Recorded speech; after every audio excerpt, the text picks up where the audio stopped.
Can you share maybe like the most interesting astral trip you ever had, like some kind of encounter or whatever you were doing? I've ever had. Or like one of the more interesting ones?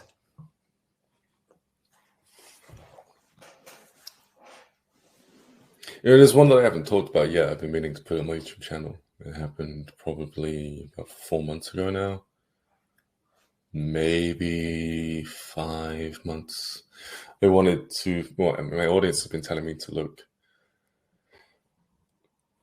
for the center of the earth, to see if I can get to the center of the earth.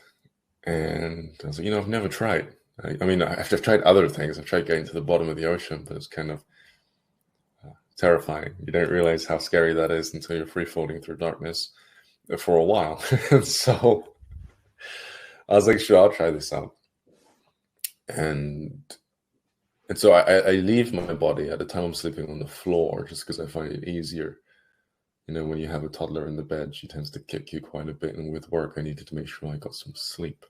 And so I was very comfortable. I was in a perfect position for astral projection. It was the morning. I was like, let's slide out of my body. So I used one of the techniques that I put together some time ago, free from anxiety, thankfully. I had to get over that mode of transportation. I slid out of my body. It didn't take long. And then I stood up. I remember it as if it was yesterday. I just simply spoke to the reality around me and told it to take me to the center of the earth, because every plane, even this one, is cognizant of your being here, and it will respond to you. I mean, in this one, there are a lot of religions built around it, which is pretty cool.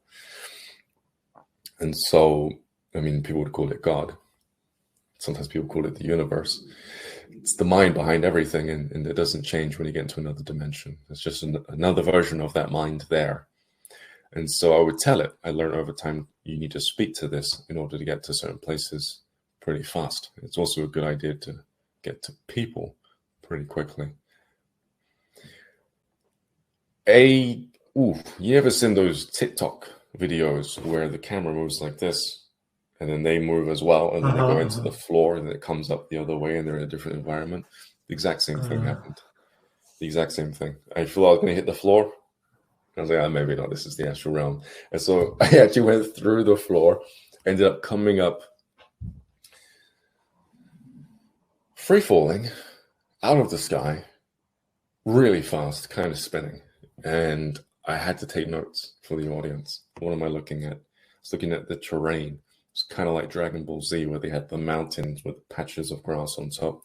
Only the mountains were much bigger. They were thicker.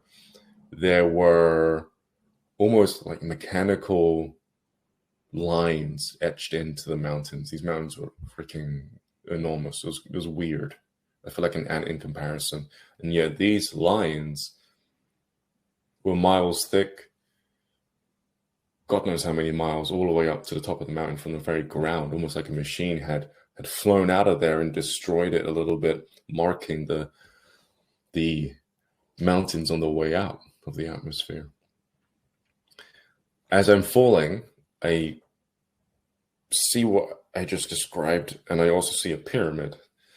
And it's kind of like a jungle terrain. As I get down there, I'm looking at it. I notice the pyramid's been split into 3 parts, and they're separated, one on top of the other, by what look like giant cats. Now I'm thinking, wow, this is like Dragon Ball Z mixed with King Kong mixed with Wakanda, only I don't recognize the cats at all.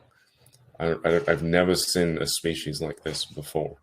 It's very weird. And so I float down to the top of the pyramid, and I notice this little kind of like a balcony region that's in there. It's open. And then I walk to another opening, kind of like a dumbwaiter, but it's about 5 foot in height. So 5 foot vertically speaking, and horizontally widthwise, we're looking at about 3 feet. And in there's a bunch of holes, because dumbwaiters are like little cabinets inside of a compartment of a wall. So this was a larger cabinet inside of a compartment of the pyramid, but it was made out of metal, and it had holes in it like a grill. I looked into it, and I could see inside of the top of the pyramid, and it felt very roomy, like someone was living there. I tried to get down to the bottom, but I ended up coming back to my body because I'd actually been spending that whole morning leaving my body in that particular experience. I was running on empty. And so that was one that a lot of people wanted insight on. And I guess I can tell them that I spoke about it and direct them to this call. So you saw a world like, I think it used to be called Agartha, something like that, potentially, like an inner world, inner earth plane, basically, where there is life and nature and everything, right? Yes. And these animals, they were like regular size? Oh, no. They were monuments. They were carved out of the rock to separate the compartments of the pyramid, 3 of them. So it's a little bit like in Egypt, basically. Something like these types of symbols. A little bit more tribal, though. Yeah. Yeah. Wow. Egypt has its architectural style. This was more jungle. Yeah. This pyramid was in the middle of like nowhere. There wasn't really much else around it. I didn't get a chance to really fly around the other side of the inner earth.